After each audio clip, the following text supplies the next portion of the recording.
Kevin Durant's career and legacy are about to be destroyed. And it all started on February 19th, 2026. According to sources, after the game between the Rockets and the Hornets, KD threw hands with a fan who exposed his secret life. But that was just the trigger, because what happens next spirals into three things nobody saw coming.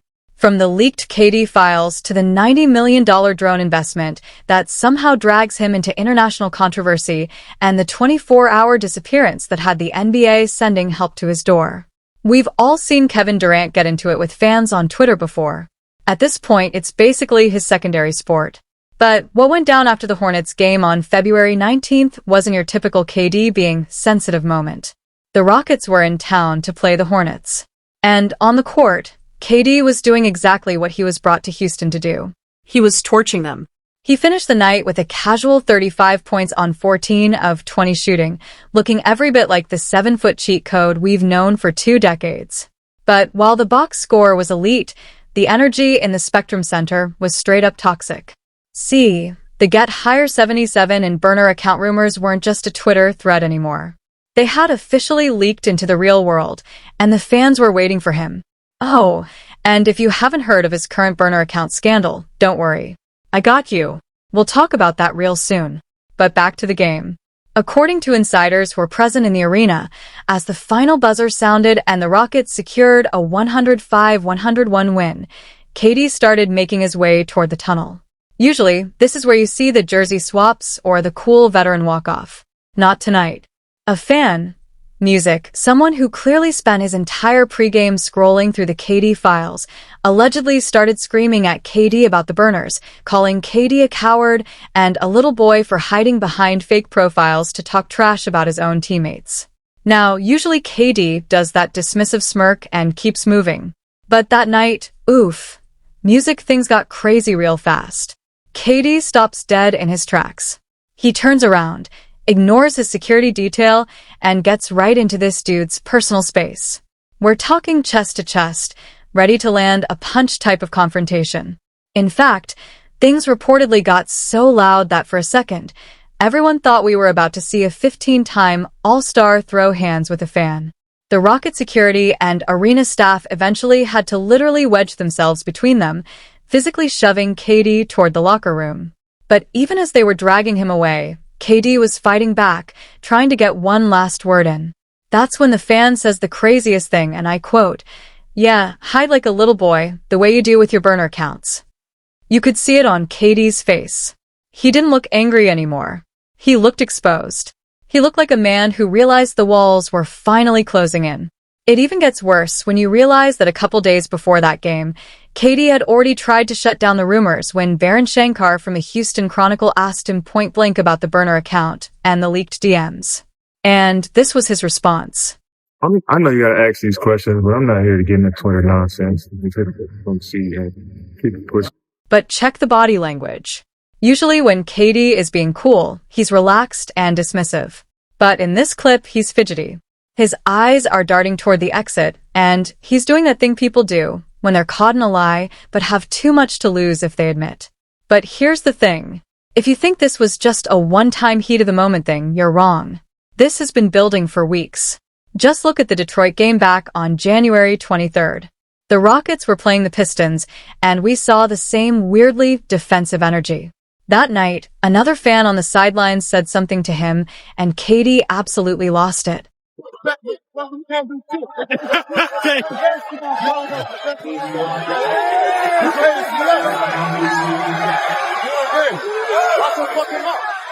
And according to rumors, that fan also mentioned the burner accounts, which begs the question, if he really is innocent, why then is he attacking everyone who mentions anything about it? Why does a man with 2 rings, an MVP trophy, and more money than even some small countries care what a random fan thinks? It's because the fans aren't just guessing anymore. They're hitting the nerve.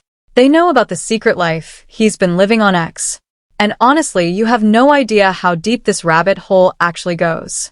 Because while the fans in the stands were just looking for a viral clip to post on TikTok, there was a much bigger and much shadier digital trail that had been quietly bleeding out for weeks. For anyone who missed the absolute meltdown that started earlier this year, We're about to delve into how some random guy on X released a gold mine of screenshots they're calling the KD files. This wasn't just some random leak from a hater either. It was a coordinated hit that turned a simple argument about a drone into one of the greatest scandals in NBA history. See, KD has this $90 million stake in a drone company called Skio. Usually that is just boring rich people stuff that nobody cares about. But when fans started calling out the company for reportedly shipping surveillance drones to the IDF, KD did exactly what we've come to expect from him. He hopped on his main account to defend himself. But this time he wasn't alone. Within minutes of KD posting on his verified account, this random burner called Geiger77 started moving like a paid bodyguard in the replies. It was using the same aggressive logic and weirdly specific financial defense as KD.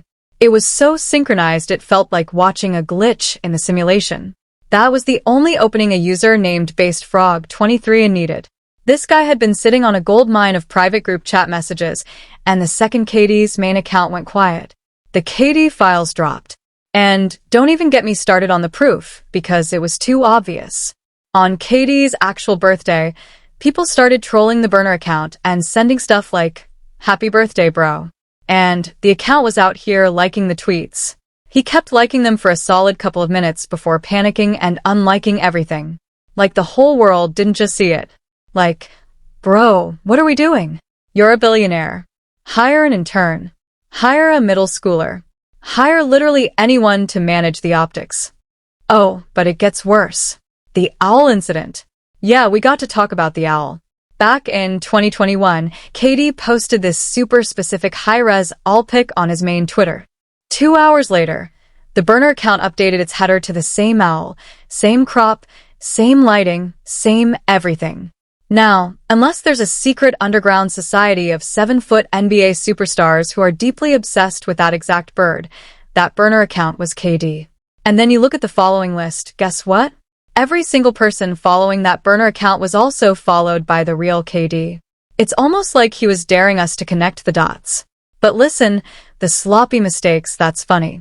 The actual content of the leaks is where things actually get serious. The biggest shocker was the way he talked about Russell Westbrook, calling him a triple-double bear. It is a wild reference to how Russ plays with that chaotic energy that KD allegedly thinks is just a detriment to winning. It did not stop there either. He went after Steph Curry, referring to him as that light skin who can't lead a team without a 7-footer to bail him out. Imagine being one of the greatest shooters ever and finding out your former teammate is basically calling you a fronter runner on a burner, but it's one thing to speak about players from other teams.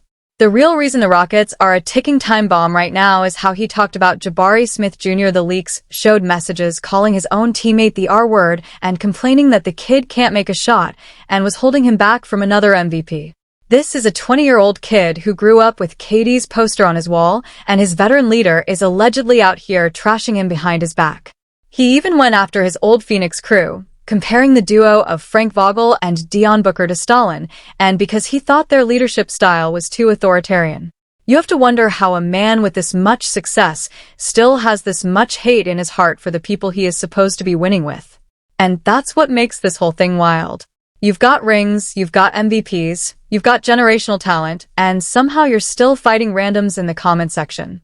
It's like no matter how much he wins on the court, he's still addicted to conflict, addicted to proving something even when there's nothing left to prove. But here's where it goes from messy to an actual league-wide issue. After that altercation, something changed. And I mean instantly. KD didn't just stop tweeting. He fell off the face of the earth. And I don't mean took a little social media detox. I mean off the grid. And for a guy who basically lives on his phone, that is a massive red flag. The silence was so loud that the league allegedly panicked. Sources are saying the NBA was so rattled by the sudden radio silence that they actually dispatched a security team for a literal wellness check to his location. Just think about the level of crash out we are talking about here. You're a top 5 player of all time, and the league has to knock on your door to make sure you haven't completely lost it. The rumors are flying everywhere, and half the people are saying it was a legitimate mental health crisis because the pressure finally cracked him. But the other half, they're saying this was a high-stakes legal huddle and that KD wasn't just taking a break. He was in a room with a swarm of lawyers trying to figure out if those leaked DMs and the drone investment were about to get his legacy absolutely trashed. Adam Silver and the Rockets have stayed dead silent, which makes the whole thing even more suspicious. When the league won't even give a generic KD is taking personal time statement, you know it is bad. But if you think the 24-hour disappearance is the end of the story, you're tripping. Because while KD was hiding out in that hotel room, the scandal had moved from a Twitter rumor to a full-blown crisis, and the league's biggest voices were already picking sides. The silence from the NBA front office was bad, but the energy coming from the rest of the league is even worse. Usually, when a superstar is going through it, players do that whole brotherhood thing and protect their own. But not this time. The vibe shifted from "let's see the proof" to "yeah, he definitely did it" the second Draymond Green opened his mouth on his podcast. Draymond didn't even try to be subtle. He basically called KD a coward for hiding behind the Twitter nonsense excuse. He said that if someone accused him of trashing his own teammates, he would be screaming from the mountaintops that it wasn't him. The fact that KD is just sitting there doing that weird fidgety non-denial makes him look guilty as hell. When things come up about me, or I like to address either it's me or it's not me. And I personally just don't think that this is something that you can just allow people to decide what they want to decide, because it involves so many other people. Draymond even joked that walking into the Rockets locker room right now must feel like a Key and Peele sketch. Just imagine the pure awkwardness of KD trying to high-five Jabari Smith Jr. while everyone knows there is a screenshot of him calling the kid the R-word. It is a total disaster for their chemistry. Then you have Bill Simmons, who is basically treating this like a psychological study. He dropped a theory that KD is literally addicted to digital dopamine. His take is that KD is so deep in the trenches of internet culture that he actually gets a high from arguing with randoms. It's not even about the basketball anymore. It's about the validation. He needs to know that some random account thinks he is better than Steph. And if he can't get that on his main account without looking insecure, he just creates a new account. The only person really holding the line for KD is Gilbert Arenas. Gil went on his show and basically called the whole thing a deep state plot against KD. His logic was that the evidence is too perfect. He thinks it is a setup because nobody would be dumb enough to use the same header on a burner and a main account. The nigga who leaked it is the person behind it. If you look at these tweets and you look at how Kevin Durant checks this, it's not the same person. Albie. Who says Albie? Gil is out here shouting that people are just blowing the drama out of proportion and trying to take down a legend, but even his own co-hosts looked like they weren't buying it. The tension is at an all-time high because the Rockets are currently third in the West, and this is supposed to be their title or bust year. You've got Ime Udoka, a coach who already has zero tolerance for distractions, trying to manage a locker room where his franchise player is reportedly trashing the young core. Every time the Rockets lose a game now, the cameras aren't looking at the scoreboard. They are looking at the bench to see if Jabari and KD are even talking to each other.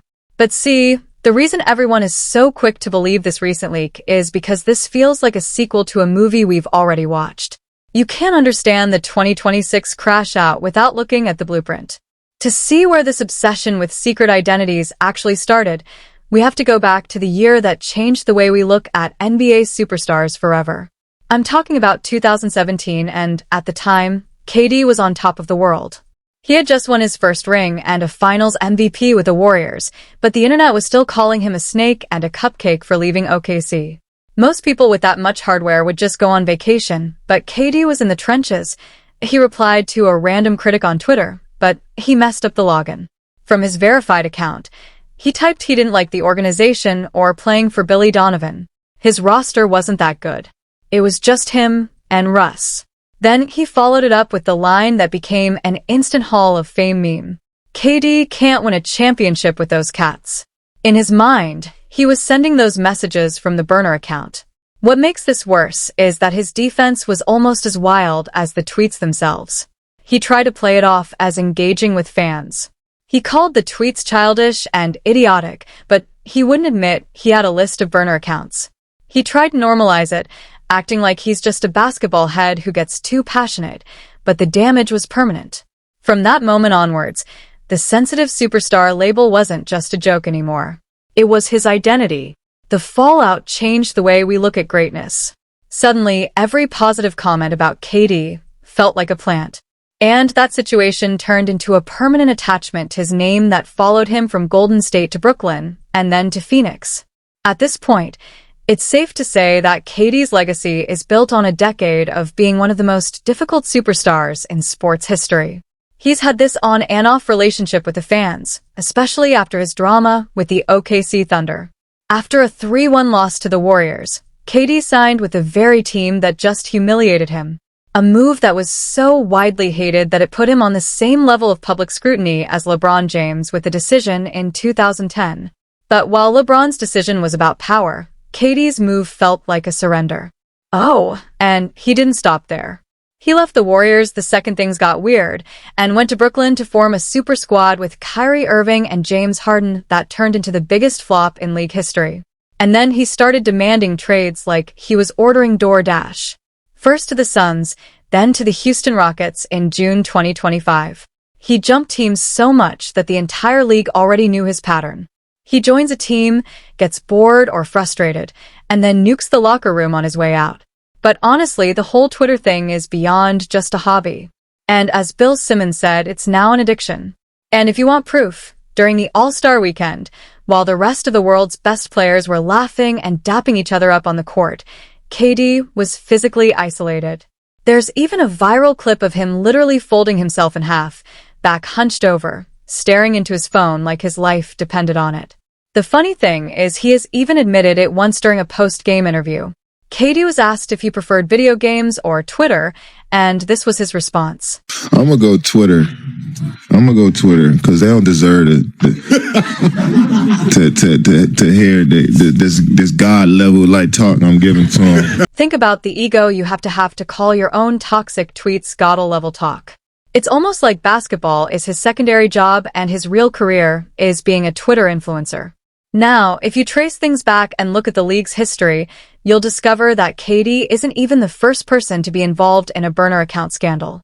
If we're being real, the gold standard is still Brian Cangelo and the infamous Collargate back in 2018. Remember, when the Sixers president at the time was caught using a fleet of burners to trash Joel Embiid's conditioning and leak confidential medical info just to protect his own ego? Yeah, that was the benchmark. But KD has somehow made it worse because Cangelo was a suit. But KD is at least a top 20 player of all time. When a guy with that much talent starts moving in such a messy way, it changes the way you look at the entire sport. It forces you to look at the dark psychological side of being that great. Because why on earth does a 15-time All-Star feel the need to hide behind a profile picture to come for his fellow teammates? Honestly, I think it's the loneliness of the modern superstar.